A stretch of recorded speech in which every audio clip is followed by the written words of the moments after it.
नमस्कार दोस्तों, मैं कृष्णा शुक्ला स्वागत करता हूं आपका अपने यूट्यूब चैनल सुपरफास्ट रिवीजन में। दोस्तों, मैं आज आपके लिए कुछ जीके के महत्वपूर्ण प्रश्न लेके आया हूं जो एग्ज़ाम में पूछे जा सकते हैं।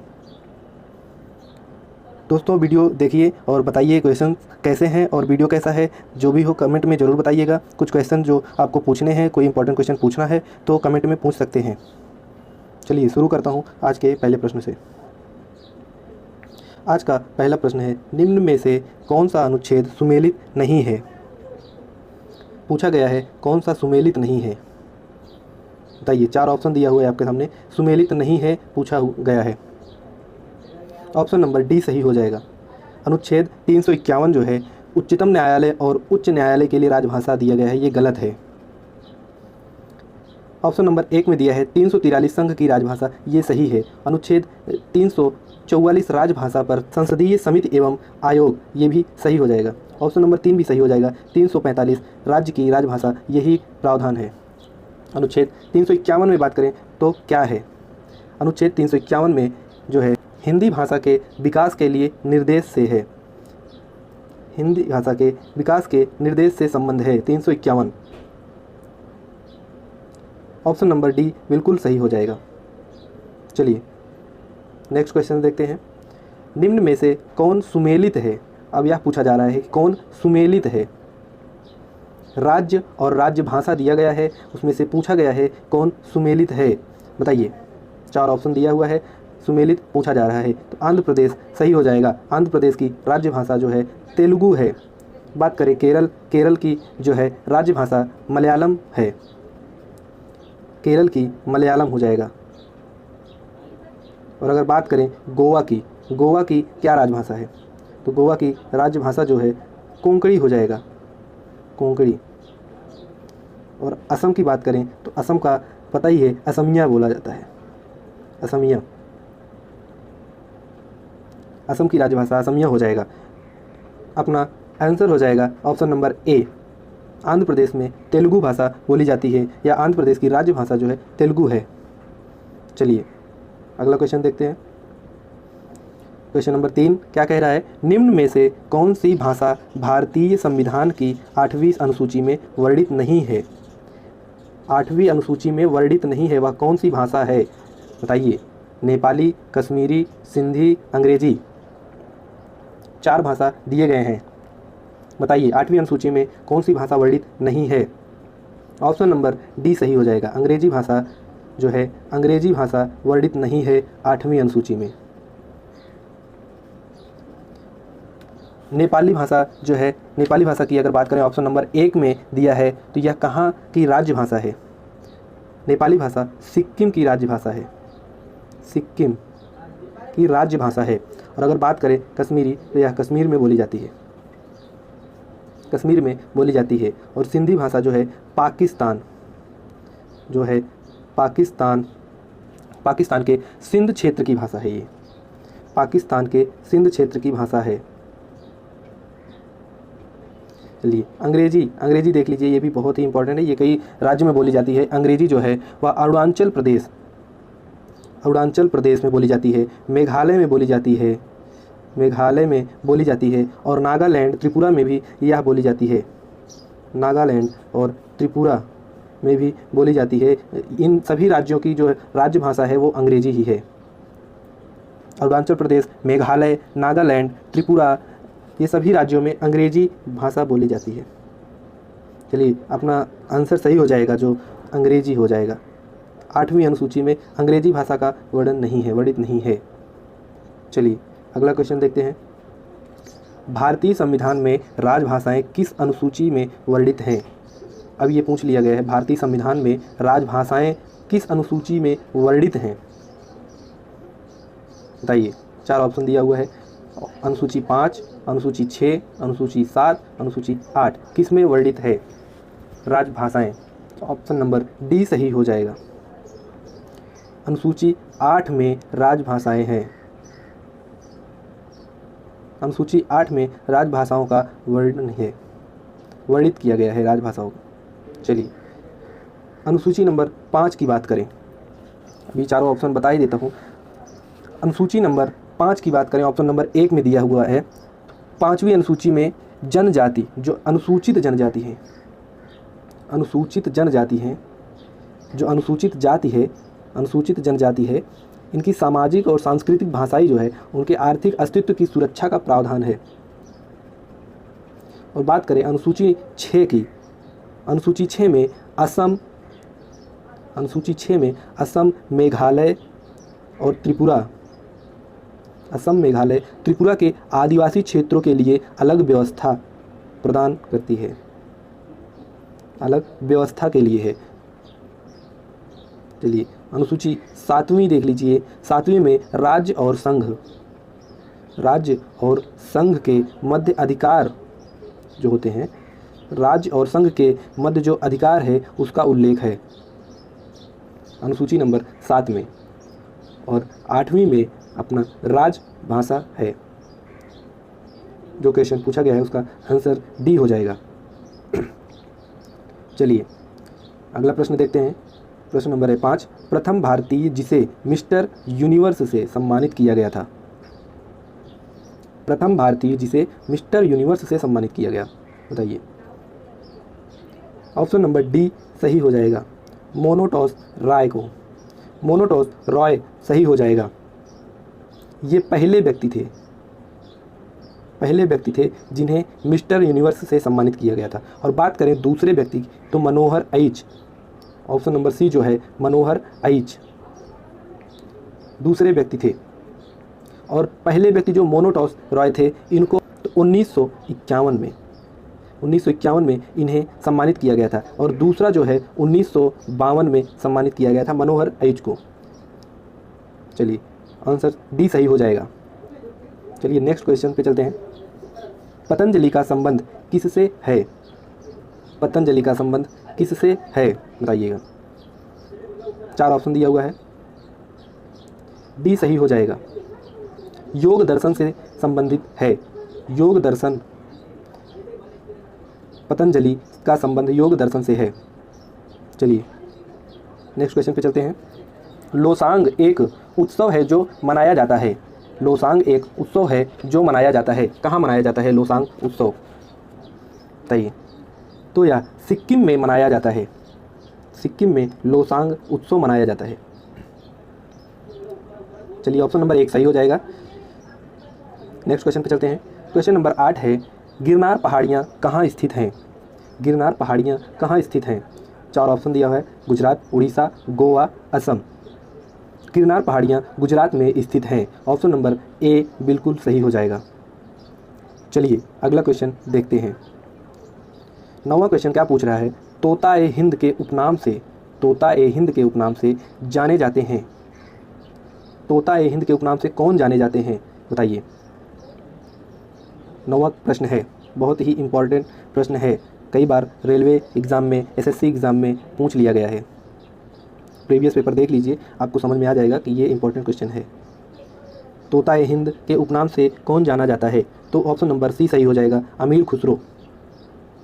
ऑप्शन नंबर सी सही हो जाएगा। अमीर खुसरो को तोता-ए हिंद के उपनाम से जाना जाता है। अगर बात करें अमीर खुसरो का वास्तविक नाम क्या है, वास्तविक नाम इनका क्या है, ये भी पूछा जाता है। तो इनका वास्तविक नाम अबुल हसन, इनका वास्तविक नाम अबुल हसन यमीनुद्दीन मोहम्मद है। अबुल हसन भी कह सकते हैं। चलिए अगले क्वेश्चन पे चलते हैं। संगीत के दुनिया में सितार के जादूगर नाम से किसे जाने जाते हैं?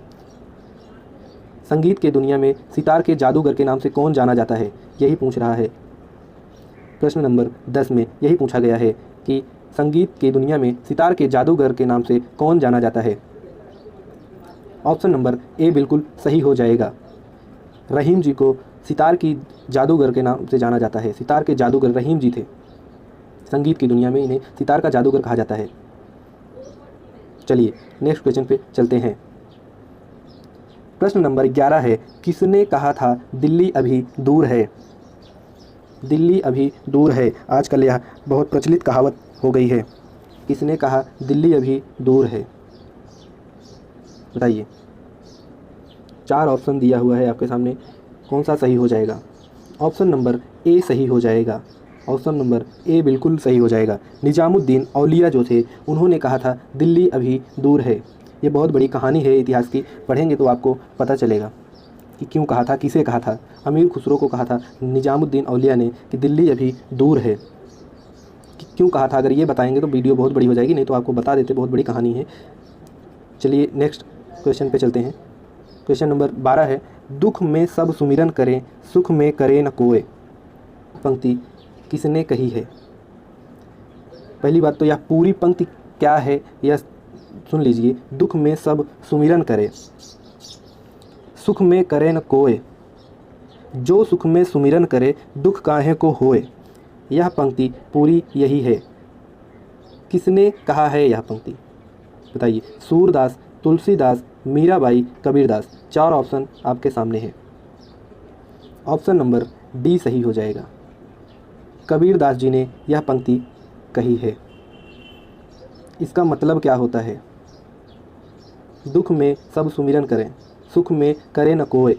दुख में भगवान का सुमिरन करते हैं, लेकिन सुख में कोई नहीं करता है, यही इसका अर्थ है। चलिए प्रश्न नंबर 13 देखते हैं क्या है। आदि शंकराचार्य का जन्म कहाँ हुआ था? आदि शंकराचार्य का जन्म कहाँ हुआ था? बताइए। ऑप्शन नंबर ए सही हो जाएगा। कलाड़ी में आदि शंकराचार्य का जन्म हुआ था। चलिए आगे चलते हैं।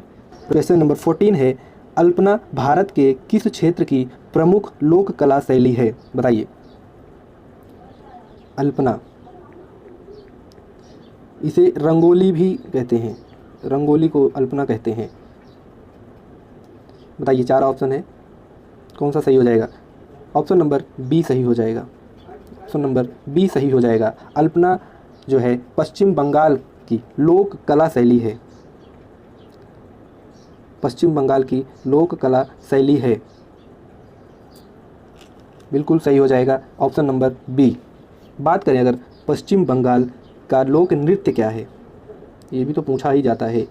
लोक नृत्य क्या है पश्चिम बंगाल की? लाठी,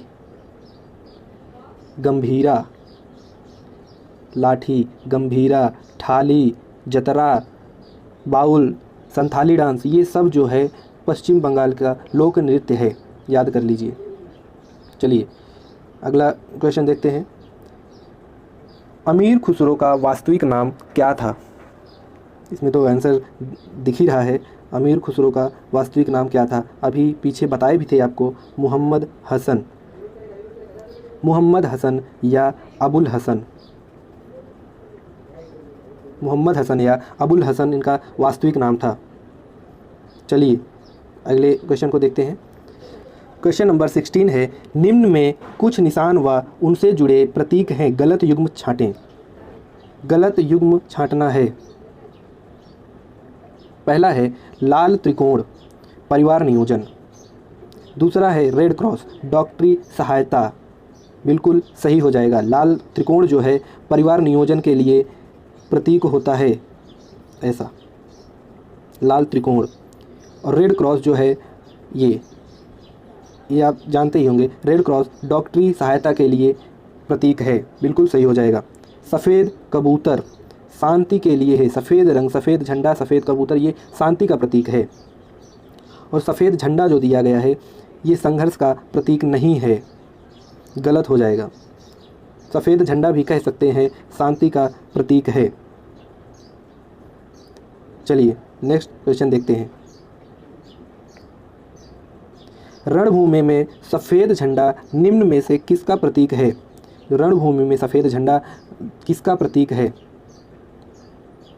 बताइए। समर्पण का, शांति का, संघर्ष का, निर्बलता का, किसका हो जाएगा? ऑप्शन नंबर 1 बिल्कुल सही हो जाएगा। सफ़ेद झंडा जो है वो समर्पण का प्रतीक है। जब रणभूमि में सफ़ेद झंडा दिखाते हैं तो समझ लो समर्पण का प्रतीक है। एक टीम दूसरी टीम को जब समर्पण कर देती है तो सफ़ेद झंडा का प्रतीक दिखाया जाता है। शांति का प्रतीक सफ़ेद कबूतर। चलिए अगला क्वेश्चन देखते हैं। क्वेश्चन नंबर 18 है, निम्न में कौन सा युग्म गलत है? गलत युग्म पूछ रहा है। पहला है लंदन थेम्स, दूसरा है काहिरा नील, तीसरा कराची रावी, चौथा है रंगून इरावदी। तो इससे क्या समझ में आ रहा है? चारों ऑप्शन को देख के आपको क्या समझ में आ रहा है? गलत युग्म पूछा गया है। लंदन थेम्स नदी के किनारे है, थेम्स नदी के किनारे है, और काहिरा जो है वह नील नदी के किनारे है, बिल्कुल सही है। कराची जो है वो रावी दिया गया है, रावी। कराची जो है रावी नहीं, सिंधु नदी के किनारे है। बात करें अगर रंगून की, तो रंगून जो है इरावदी नदी के किनारे है, बिल्कुल सही। अपना जो है आंसर सही हो जाएगा। 3, गलत युग्म पूछा गया है, तो यह गलत हो जाएगा, यह रावी नहीं सिंधु होगा। सिंधु नदी के किनारे कराची है। चलिए नेक्स्ट क्वेश्चन देखते हैं। क्वेश्चन नंबर 19 क्या पूछ रहा है? निम्न में से कौन सी रचना सलमान रुश्दी की नहीं है? सलमान रुश्दी की कौन सी रचना नहीं है? 4 रचनाएं दी गई हैं, इनमें से आपको बताना है कि सलमान रुश्दी की रचना नहीं है, वह कौन सी रचना है? बताइए। A suitable boy, option number 4 बिल्कुल सही हो जाएगा। A suitable boy Salman Rushdie की रचना नहीं है। सलमान रुश्दी की रचना midnight children, satanic verses, moor's last sigh, ये तीनों रचनाएं जो हैं सलमान रुश्दी की हैं। लेकिन ए सुटेबल बॉय जो है यह विक्रम सेठ की रचना है, विक्रम सेठ की रचना है। याद कर लीजिए, ये भी पूछा जाता है। ए सुटेबल बॉय बहुत पूछा जाता है। ए सुटेबल बॉय जो है किसकी रचना है? यह एग्ज़ाम में पूछा जाने वाला क्वेश्चन है। चलिए अगला प्रश्न देखते हैं। क्वेश्चन नंबर 20 है, डॉक्टर सीवी रमन को किस वर्ष में नोबेल पुरस्कार से सम्मानित किया गया था?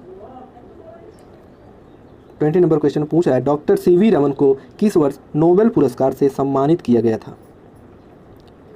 ऑप्शन नंबर 1 सही हो जाएगा।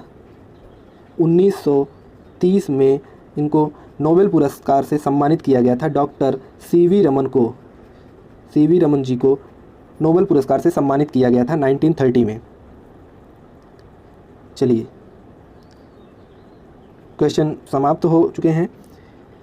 अगर आपको यह वीडियो अच्छी लगे तो लाइक कीजिएगा, शेयर कीजिएगा और भी लोगों को, ताकि वो देख सकें क्वेश्चन कैसे हैं, और सब्सक्राइब कर लीजिए हमारा YouTube channel super fast revision को। हम आपके लिए ऐसे ही बेहतरीन क्वेश्चंस लेके आएंगे, ऐसे ही वीडियोस लेके आएंगे, रिवीजन के लिए आपको हेल्प करेगा। चलिए बहुत बहुत धन्यवाद।